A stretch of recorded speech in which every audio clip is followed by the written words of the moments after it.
Boa tarde, segundo ano, tudo certo? Bom, hoje então nós vamos falar do capítulo 23. Vamos falar então aqui desse capítulo, Verminoses, parte 1. E aí eu vou começar a falar para vocês sobre a teníase. Então, a primeira doença que a gente vai estar trabalhando é a teníase, tá? Então, quando a gente fala de parasitas, vamos só lembrar que os parasitas, eles são espécies que vão precisar de um hospedeiro e para esse hospedeiro eles vão estar causando algum dano, né? E aí a gente tem alguns parasitas. Eles podem ser endoparasitas, que vão viver dentro de um indivíduo, do organismo de um hospedeiro, ou eles podem ser ectoparasitas, que eles vão viver na superfície do corpo desse hospedeiro.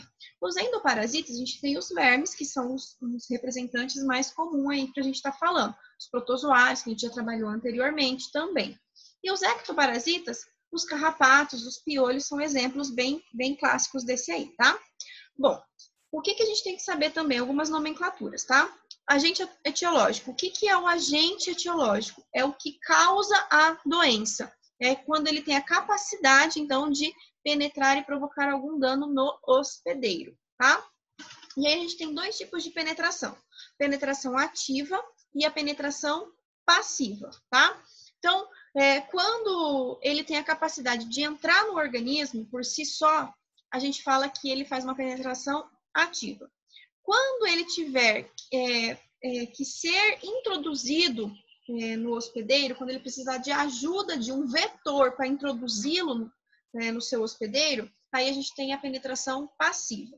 No caso que a gente viu lá atrás, da malária, ela fazia uma penetração passiva, porque ela precisava de um inseto para fazer a penetração daquele protozoário dentro do seu hospedeiro, tá?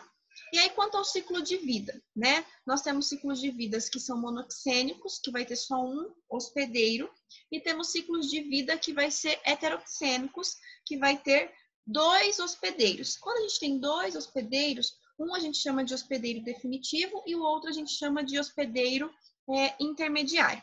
Aquele em que ocorre a reprodução sexuada, nós chamamos de hospedeiro definitivo, e onde ocorre a reprodução assexuada, de hospedeiro intermediário, tá? Então, as doenças causadas por vermes, que a gente vai trabalhar agora, são denominadas de verminoses, tá? Então, a primeira que nós vamos estar trabalhando é a teníase, né? Então, a teníase é uma doença causada pela forma adulta das tênias. Nós temos 2 tipos de tênia, tá? Nós temos a tênia solium, que é a tênia que vai ter uma fase do seu ciclo presente no porco, e a tênia saginata, que vai ter uma parte do seu ciclo presente na carne do boi, tá? Então, muitas vezes, o paciente nem sabe que está convivendo com esse intestino, com esse parasita dentro do seu intestino delgado, tá? Essas tênias, elas também são conhecidas popularmente como solitárias. Por quê? Porque na maioria das vezes, dos casos, né, o portador traz apenas um verme adulto. Então, ele não tem um monte de verme dentro do seu intestino, quando a gente está falando de teníase. Normalmente, ele tem um verme adulto, porque esse é um verme que costuma atingir alguns metros de comprimento, tá? As tênias, elas são altamente competitivas pelo seu habitat. E como elas são hermafroditas, então elas têm estruturas que permitem elas fazer autofecundação. Então, elas não necessitam de parceiros para fazer cópula e a postura de ovos, tá? Porque elas são monóicas, elas têm os 2 sexos no mesmo indivíduo. Isso é importante, elas são monóicas, ou seja, elas são hermafroditas, tá? O homem portador dessa verminose, então, vai apresentar a tênia no estado adulto lá no seu intestino. Então, o homem é considerado o hospedeiro definitivo, porque dentro do homem vai estar ocorrendo o que nós chamamos de reprodução sexuada, tá? Nos últimos anéisinhos da tênia, ou também chamados de proglotes, esses últimos anéisinhos, esses últimos proglotes, é ali que a gente fala que estão as estruturas hermafroditas. É ali que estão as estruturas monóicas, dotadas dos 2 sexos, tá? E é ali também que vai ocorrer a fecundação. Então, geralmente, os espermatozoides de um anel vai fecundar os óvulos de outro, tá? Então, como ela tem vários segmentos, né, dividido em vários anéisinhos, os espermatozoides de um anelzinho aqui vai para o outro anelzinho e ali vai ocorrer a fecundação, tá? A quantidade de ovos que é produzido por esse verme é muito grande. Então, eles produzem de 30 a 80 mil ovinhos em cada proglote. Então, a produção desses ovos é imensa, tá? Sendo que isso vai fazer o quê? Por que eles produzem tantos ovos? Que daí é uma garantia de perpetuação e propagação das espécies, né? Então, esses anéisinhos grávidos, eles vão se desprender periodicamente do corpo dessa solitária, dessa tênia, tá? E vão lá para o reto. E aí, quando o indivíduo vai defecar, esses proglotes grávidos, eles saem junto com as fezes, tá? Bom, nós temos aí, então, como hospedeiro intermediário, o porco. O porco, ele é um animal coprófago. O que é isso? Ele se alimenta de fezes, tá? Então, ele ingere esses proglotes grávidos ou os ovos que foram liberados no meio. Então, como animal, esse porco, ele costuma comer de tudo, inclusive fezes, ele vai acabar ingerindo esses proglotes grávidos de um indivíduo contaminado que defecou em um local inapropriado, né? E aí, dentro do intestino do animal, dentro do intestino do porco, os embriões, eles deixam a proteção dos ovos e por meio de 6 ganchinhos, eles vão perfurar a mucosa intestinal. Pela circulação sanguínea, eles vão alcançar os músculos e o fígado do porco. Então, daí eles perfuraram, caíram na corrente sanguínea, vão chegar nos músculos e no fígado do porco. E aí eles vão se transformar em larvas. Essas larvinhas recebem um nome específico que a gente chama de cisticerco. Esse cisticerco, ele apresenta um escólex invaginante dentro de uma bolsinha, dentro de uma vesícula. Esse escólex, quando o cisticerco é rompido, ele vai se enganchar, ele vai se aderir lá na parede do intestino do homem, tá?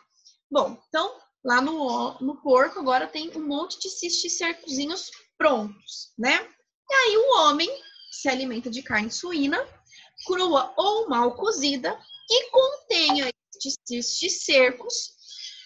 As vesículas, então, elas vão ser engolidas. Quando elas são engolidas, elas não são digeridas. Elas passam direto pelo trato digestório, inclusive sobrevive ao suco gástrico do estômago. E aí, quando chega lá no nosso intestino, esse cisticerco vai liberar o escólex. E aí, ele vai se fixar nas paredes intestinais e vai através dos seus ganchinhos e ventosas. Aí, o homem, com tais características, vai desenvolver a doença, vai desenvolver a teníase, tá? Esse verme, no estado adulto, dentro do hospedeiro definitivo, pode alcançar cerca de 6 metros de comprimento, tá? Os cisticercos, eles são parecidos com pérolas esbranquiçadas, ou também chamados de canjiquinhas, tá? E eles têm um tamanho variável ali. Normalmente, eles são do tamanho de uma ervilha, na linguagem popular, são chamados de pipoquinhas, tá? Então, quando a gente fala da teníase, vocês têm que pensar que vai precisar, então, de 2 hospedeiros. De um hospedeiro intermediário e de um hospedeiro definitivo, tá? Então, só vamos relembrar. O homem, ao se alimentar de carne crua ou mal passada, né, ele ingere o cisticerco, que são as larvas da tênia. No intestino, a larva se liberta e fixa o escólex, onde cresce e origina a tênia adulta, né? Os proglotes maduros, contendo os testículos e os ovários, se reproduzem entre si e vai originar os proglotes grávidos, né? Cheios de ovos. Esses proglotes grávidos desprendem-se, então, da tênia adulta, unidos em 2 a 6 grupos, tá? E vão ser liberados durante a evacuação. Quando ele está no solo, ele vai se romper e vai liberar os ovinhos. Cada ovinho é esférico, mede cerca de 30 milímetros, tá? E aí, cada ovinho desse possui 6 ganchinhos, tá? Conhecido como oncosfera. E aí eles vão se espalhar pelo meio e podem ser ingeridos pelo hospedeiro intermediário.